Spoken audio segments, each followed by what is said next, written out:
আমরা চিকেনের অনেক রকম রেসিপি বানিয়ে থাকি বা রেস্টুরেন্টে গেলে অনেক রকম চিকেনের ডিশ অর্ডার করে থাকি, তবে একদম রেস্টুরেন্ট স্টাইলে চিকেনের এই রেসিপিটা বাড়িতেই খুব সহজেই বানিয়ে নেব। এইটা খেতেও খুবই সুন্দর হয়। তবে চলুন দেখে নেওয়া যাক আজকের ভিডিও। আমি সুকন্যা। আজকে আমার ব্যাপক রান্না হলো মুর্গ কালি মির্চ। মুর্গ কালি মির্চ বানানোর জন্য আমি এখানে 1 কিলো চিকেন নিয়ে নিয়েছি। চিকেনটাকে এইরকমভাবে পিস করে আমি বাজার থেকেই কেটে এনেছি। খুব ভালোভাবে পরিষ্কার করে নিয়ে তাতে দিয়ে দিচ্ছি একটা গোটা পাতিলেবুর রস। এবার দিয়ে দিচ্ছি 1 চা চামচ নুন আর দিয়ে দেব 1 চা চামচ গোলমরিচ গুঁড়ো। এগুলো দেওয়ার পর খুব ভালোভাবে চিকেনটার সাথে মাখিয়ে নেব, যাতে লেবুর রস, নুন আর গোলমরিচের যে ফ্লেভারটা ভালোভাবে চিকেনের মধ্যে ঢুকে যায়। এবার একটা প্লেট চাপা দিয়ে চিকেনটাকে আধ ঘন্টার জন্য রেখে দেব। এবার একটা ফ্রাইং প্যান নিয়ে নিয়েছি, তাতে দিয়ে দিচ্ছি 3 চা চামচ গোটা গোলমরিচ। এবার গোলমরিচটাকে খুব ভালোভাবে ড্রাই রোস্ট করে নেব। সুন্দরভাবে গোলমরিচটা রোস্ট হয়ে গেছে। এবার একটা প্লেটের মধ্যে গোলমরিচটাকে আমি তুলে নিচ্ছি। এবার একটা এরকম কড়াই নিয়ে নিচ্ছি, তাতে দিয়ে দিচ্ছি 4 থেকে 5 টেবিল চামচ সাদা তেল। তেলটা একটু ভালো মতন গরম করে নিয়ে তাতে দিয়ে দিচ্ছি আগে থেকে নুন, লেবুর রস আর গোলমরিচ গুঁড়ো দিয়ে মাখিয়ে রাখা চিকেনের পিসগুলো। আমি পুরো চিকেনটাকে একেবারে না দিয়ে অল্প অল্প করে ভেজে নেব। গ্যাসের ফ্লেমটাকে লো টু মিডিয়ামে রেখে চিকেনগুলোকে ভাজতে হবে, তবে চিকেনগুলোকে খুব বেশি কিন্তু ভাজবো না।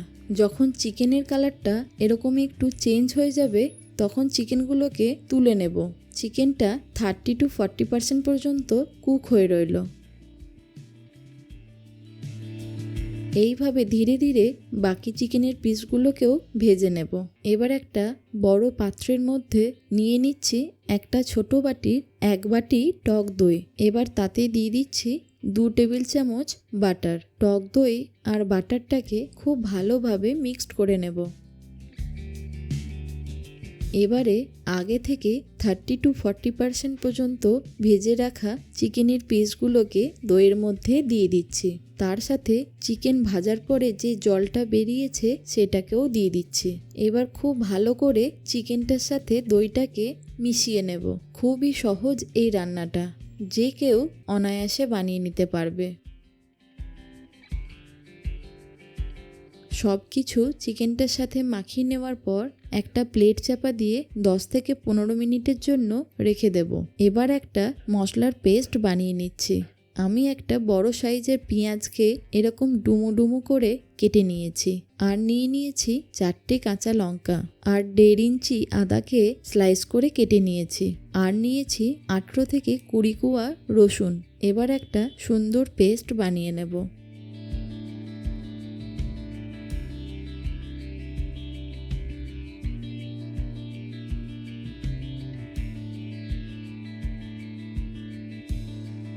এবার ওই চিকেন ভাজা তেলের মধ্যেই ফোড়ন হিসেবে দিয়ে দিচ্ছি একটা ছোট দারচিনির টুকরো আর দিচ্ছি 4 থেকে 5টা ছোট এলাচ।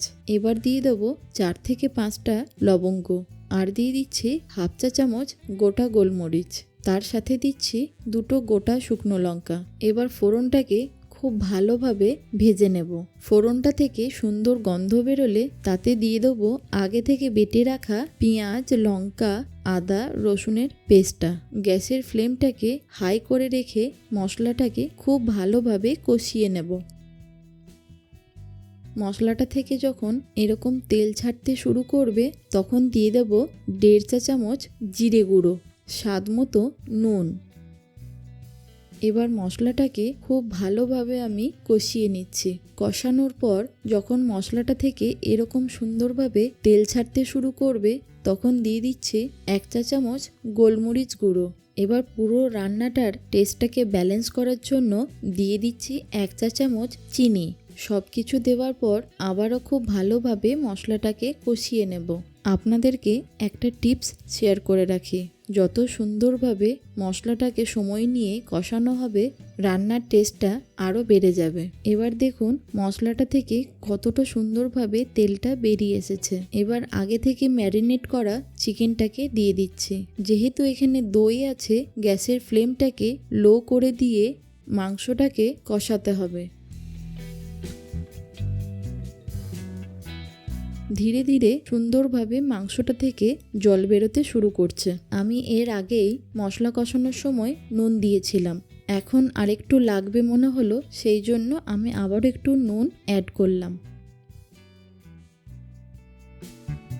খুব ভালোভাবেই চিকেনটা থেকে তেল বেরোতে শুরু করে দিয়েছে। এবার দিয়ে দিচ্ছি আগে থেকে ড্রাই রোস্ট করে রাখা কাসুরি মেথি। আমি এখানে 2 চা চামচের মতন কাসুরি মেথি দিয়ে দিলাম। আপনারা চাইলে কাসুরি মেথিটাকে অ্যাভয়েডও করতে পারেন। এবারে কাসুরি মেথির সাথে চিকেনটাকে খুব ভালোভাবে কষিয়ে নেব। আপনারা চাইলে এখানে ধনেপাতাও অ্যাড করতে পারেন। দেখলেন তো কত সহজেই মোর কালি মির্চ তৈরি হয়ে গেল। এটা রুটি, পরোটা বা ভাতের সাথে খেতে খুবই ভালো লাগবে। আর একদম সহজেই খুব অল্প সময়ের মধ্যেই এই রান্নাটা তৈরি হয়ে যায়। আশা করি আপনাদের এই রেসিপিটি নিশ্চয়ই ভালো লেগেছে। এরকম আরও নতুন নতুন রেসিপি দেখতে চাইলে অবশ্যই কমেন্টে জানাবেন। ভালো থাকুন, সুস্থ থাকুন, দেখতে থাকুন ব্যাপক রান্নাঘর।